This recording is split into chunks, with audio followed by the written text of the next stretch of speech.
গভীর রাত্রে আমার ছাদে কি করিস? উঠ হারায় গেছে, খুঁজতে খুঁজতে চলে আসছি।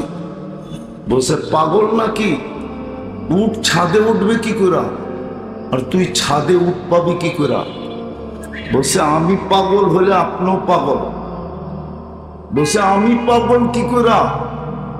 যদি ছাদে উঠ না পাওয়া যায় তো রাজপ্রাসাদে বসে আল্লাহ পাওয়া যাবে কি করে? কসম খোদার, এতটুক কথায় জীবন চেঞ্জ। আজকে আমরা ইব্রাহিম ইবনে আদহাম বইলা রহমতুল্লাহ আলাই মনের থিকা বলি। যদি নিজের এইখানে মনে না থাকে তারপরও মন মনে করায় দেয় রহমতুল্লাহ আলাই বল। কেননা লোকটা প্রথম সারির আল্লাহওয়ালা, সিল মারা আল্লাহওয়ালা। এটা তো জীবিত ব্যক্তি বলার পরে জীবন চেঞ্জ। আরেকটা দেখাই, মালিক ইবনে দিনার জীবিত ব্যক্তি না, ওনার একটাই মেয়ে ছিল। মেয়েটা মারা যাওয়ার পরে অল্প বয়সে মারা গেছে, 7-8-9 বছরে, প্রাপ্তবয়স্ক হয় না।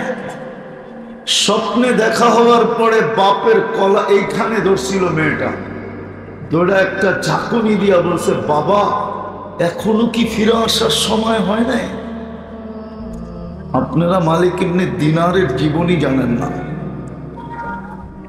ঘুমের থেকে উঠছে, সমস্ত কৃত দাসীগুলাকে আজাদ করে দিছে, সব সম্পদ সৎকা করে দিছে। শুধু একটা কৃত দাসী ছিল যে মালিক তুই ঘুমের থেকে ওটা পাগল হয়ে গেলি কেন?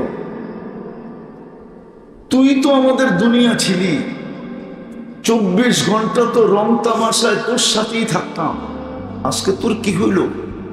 তো পুরা কাহিনী বলার পরে বলল আমি ছেড়ে দিলাম সব, তওবা করলাম, আজকের থেকে আমি আল্লাহ। তো কৃত দাসীও বলতেছিল মালিক যেই আল্লাহ তোর দরকার ওই আল্লাহ আমারও দরকার, আমিও তোর সাথে হয়ে গেলাম। শয়তান কিন্তু মনোযোগ দিতে দিবে না। আমাদের ওয়াজ মাহফিল হয়, কিন্তু যেইভাবে শোনার দরকার ওইভাবে শয়তান আমাদেরকে শুনতে দেয় না। যেইভাবে পরিবেশটাকে রাখার দরকার এইভাবে পরিবেশকে রাখতে দেয় না, যার কারণে আমাদের ভিতরে ওয়াজের কোনো রং ছড়ায় না। নাইলে কসম খোদার এক কথা দিয়া জীবন চেঞ্জ হতে পারে। এটা তো কাহিনী বললাম, একটা কি হাদিস থেকে বলবো? বনি ইসরাইলের বদমাস ছিল, বদমাস কিফিল, যার নিশা ছিল, নিশা ছিল, যার নিশা ডেলি রাত্রে একটা মেয়ের পিছনে, তাও ডেলি নতুন হইতে হইতো, যার গায়ে সে কোনোদিন আঙ্গুলের ছোঁয়া দেয় না বা কেউ দেয় না, এরকম একটা মেয়ে হইতে হইতো। টাকার প্রশ্ন ছিল না, বর্তমান টাকায় 60 থেকে 50 থেকে 60 লক্ষ টাকা সে খরচ করত। শুধু একদিন এক মেয়েকে নিয়ে আসছে, মেয়ে কামরায় ঢুকায় দেওয়ার পরে কান্নায় ভেঙে পড়ছে। জিজ্ঞেস করছে ওই মেয়ে কাঁদিস কেন? এখনো তোর গায়ে তো আঙ্গুলের ছোঁয়া দিই নাই, হাতের তো দূরের কথা। বলছে শোন কিফিল, আমি বাজারি মেয়ে না, এটা আমার পেশা না, বিপদ আমাকে তোর হাতে ধরা দিতে বাধ্য করছে। এমনই এক বিপদ আমার সামনে আসছে যে আমি তোর হাতে ধরা দেওয়া ব্যতীত আমার কাছে কোনো রাস্তা ছিল না। কিন্তু কাঁদি কেন জানিস? যেই চেহারাটা দেখা তুই আমাকে সিলেক্ট করলি, নির্বাচিত করলি, ওই চেহারাটা তো আল্লাহরই দেওয়া। কালকে আমি এই চেহারাটা আল্লাহকে কি করে দেখাবো যদি আজকে দাগ লেগে গেল? তীর কেন বুলেট মারলেও মনে হয় কিফিলের দিলে এত জোরে লাগতো না, এত জোরে লাগছে। আর একটা চিৎকার বিচার জমিনে পড়ে গেছে। বলছে বোন এখনো তো তোর গায়ে আঙ্গুলেরই ছোঁয়া দিলাম না, আল্লাহর ভয়ে তাতেই তোর এই অবস্থা। এলে আমার কি হবে কালকে? আমার কি হবে? টাকার থলি তোকে উঠায় দিয়া দিলাম, তোর গায়ে আঙ্গুলের ছোঁয়া দিব না। একটা অনুরোধ করব, যদি তুই রাখিস। বলছে সেই অনুরোধটা কি? বলছে সেই অনুরোধটা কি? বলছে হাত দুটা উঠায় চোখের পানি দিয়ে আল্লাহকে বইলা দে, আমি তওবা করলাম, তওবা। ওই রাত্রি কিফিলের মৃত্যু।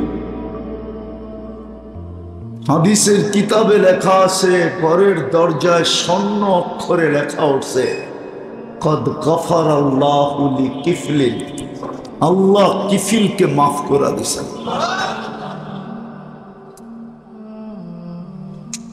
ভালো মতে বুঝেন, কিন্তু কাজে দিবে। মানুষের কোনো আবিষ্কার, কোনো অস্তিত্ব যদি অনর্থক না হয়, মানুষের কোনো আবিষ্কার, কোনো তৈরি যদি অনর্থক না হয়, সৃষ্টির সেরা প্রাণীটা কি করে অনর্থক হয়? মানুষ তো সৃষ্টির সেরা, এটা অনর্থক হয় কি করে? শুধু একদিকে তো সেরা না, সুন্দরের দিক দিয়ে সবচেয়ে সেরা। মানুষের সামনে ফেরেশতাও এত সুন্দর না। যদি সুন্দর হতো তাহলে মিশরের মেয়েদের কথা সত্য হতো। ইসুফ আলাইহিস সালামের রূপ দেখা যারা চিৎকার দিছিল, মা হাসা লিল্লাহি হাদা বাশার, এটা মানুষ হইতেই পারে না। সুলেখা এটা মানুষ হইতেই পারে না, তাইলে এটা কি? বলছে ইন হাদা ইল্লা মালাকুন কারীম, এটা সম্মানিত ফেরেশতা হবে। আল্লাহ বলে ফেরেশতা এত সুন্দর হয় না। যদিও ফেরেশতা পুরাটাই নূরের তৈরি, আলোই আলো, আলোই আলো, আলোই আলো, আলোই আলো, নূরের তৈরি, কিন্তু মানুষের মতো সুন্দর না, মানুষের মতো গঠন না। যেই মানুষটা সৃষ্টির ভিতরে সেরা গঠন, ওই মানুষটা অনর্থক হয় কি করে? যুবক, একটু ভাবো। ভাবলে তুমি যৌবনের মূল্যায়ন করতে পারবে। মা বোনরা ভাবলে নারীত্বের মূল্যায়ন করতে পারবে। পুরুষ ভাবলে পুরুষত্বের মূল্যায়ন করতে পারবে। সমাজে যারা ছোট, ওরা ভাবলে মূল্যায়ন করতে পারবে। সমাজে যারা বড়, ওরাও যদি ভাবে তো মূল্যায়ন করতে পারবে। সমাজে যারা আধিপত্যওয়ালা, ওরাও যদি ভাবে তো মূল্যায়ন করতে পারবে। সমাজে যারা অধীনস্থ, ওরা ভাবলেও মূল্যায়ন করতে পারবে। বাড়িওয়ালা যদি ভাবে তো মূল্যায়ন করতে পারবে, বারাটিয়া ভাবলেও মূল্যায়ন করতে পারবে। এটাই তো কোরআন বুঝাইছে, তুমি অনর্থক না। এই জন্যই আমি শুরু করলাম, একটু ভাবেন। বাবার মতো ব্রেন দিছে আল্লাহ, সুপার ব্রেন। মানুষের মতো ভাবনাশীল ব্রেন আল্লাহ কোন সৃষ্টিকে দেয়। ওলামা আমার সাথে একমত হবে, যেই ফেরেশতা সুবহানাল্লাহ পারে, ও আলহামদুলিল্লাহ যে আসে এটাই জানেন। কসম খোদা, জানি না ওলামা একমত হবে কিনা। যে আলহামদুলিল্লাহ, আল্লাহ যাকে আলহামদুলিল্লাহ শিখাইছেন, এই জন্য তো ফেরেশতারা বলছে লা ইলমা লানা ইল্লা মা আল্লামতানা, যতটুক শিখাইছেন এর বেশি আমাদের কাছে কিচ্ছু নাই, এমনকি ভাবনার ক্ষমতাও নাই। আগের মোবাইলে কোনো মেমোরি ছিল না। বটন সেটে যেরকম মেমোরি সীমিত, ঠিক ফেরেশতাদের মেমোরি এরকম সীমিত। সীমিত না, সৃষ্টির ভিতরে আমি বলবো সবচেয়ে ছোট মেমোরি। শুধু একটা জিনিসই সেট করা যায়, একটা অক্ষরই সেভ করা যায়, একটা শব্দই সেভ করা যায়। কসম খোদা, মানুষের মতো ব্রেন আল্লাহ কাউকে দেন নাই। বিদায় ভাবেন, হতে পারে আপনার ভাবনা রব্বে কাবার কসম। যুবক, তোমার ভাবনা, আমাদের ভাবনা, আমাদের চিন্তা, নারী পুরুষের চিন্তা হতে পারে, হতে পারে, হতে পারে দুনিয়ায় থাকা অবস্থায় তার অগোচরে জাহান্নামের আগুনকে বুঝিয়ে দিবে, জান্নাত তার জন্য অবধারিত হয়ে অপেক্ষমান থাকবে। অবধারিত হবে আর জান্নাত অপেক্ষা করতে থাকবে। আর বলবে ডেলি আল্লাহকে জিজ্ঞাসা করবে, হাদিসের শব্দ দিতেছি, ডেলি আল্লাহকে জিজ্ঞাসা করবে মাতা আউলিয়া উক, আল্লাহ আপনার বন্ধু কবে আসবে? আল্লাহ বলবে ফাসবিরি, একটু সবুর কর। সাকালতাকি আউলিয়াই, আমার বন্ধু অন্দা ওয়ায় আছে, অন্দা ওয়ায় রাস্তায় আছে, জ্যাম জট, একটু আসতে দেরি হইতেছে, আসে রাস্তায় চলমান। কি কি আমরা কি কবরের দিকে চলমান না? আমরা কি মৌতের দিকে চলমান না? না, আমাদের যাত্রা চলো থামে? থামে তো না। আল্লাহ সত্যই বলবে চলমান, একটু সবুর কর। আপনি বলবেন চিন্তা আমাকে এতটুক করে দিবে, তাহলে আমি একটা হাদিস দিই, মানুষ যখন চিন্তা করবে না তখনই কিন্তু হতে পারে তার অগোচরে চোখ দিয়া পানি বায়া করবে। আল্লাহ রসুল বলে আইনুন বাকাত মিন খাশিয়াতিল্লাহ, ওই চক্ষু যে আল্লাহর ভয়ে পানি গড়ায় দিল। শুধু গড়ায় না, শুধু গড়ায় না, মাসির মাথা পরিমাণ উদিত করে দিল কোন কোনায়। ওই চক্ষু জাহান্নামের উপরে হারাম হারাম হারাম হারাম। চক্ষু কোনদিন জাহান্নামে যাবে না, কসম খোদা।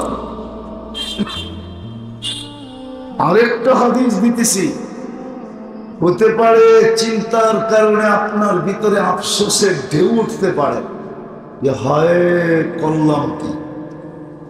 যুবকও বলতে পারে হায় এত দামি যৌবন, ইচ্ছা করলে এত দামি বানাইতে পারতাম। আমি দেখাই, ইচ্ছা করলে যুবক যৌবনকে কত দামি বানাইতে পারে। হাদিসে কুদসিতে আছে, যুবক যখন সেজদায় যায় আল্লাহ ফেরেশতাদেরকে ডাইকা জিজ্ঞাসা করে উনদুর ইলা হাদা শাব, এই যুবককে দেখতো কি করে? তো ফেরেশতারা ভালো মতে তাকায় সাকায় জবাব দেয় জাআলা আজলাহু ওয়া মাজালাহু লিআজিলি,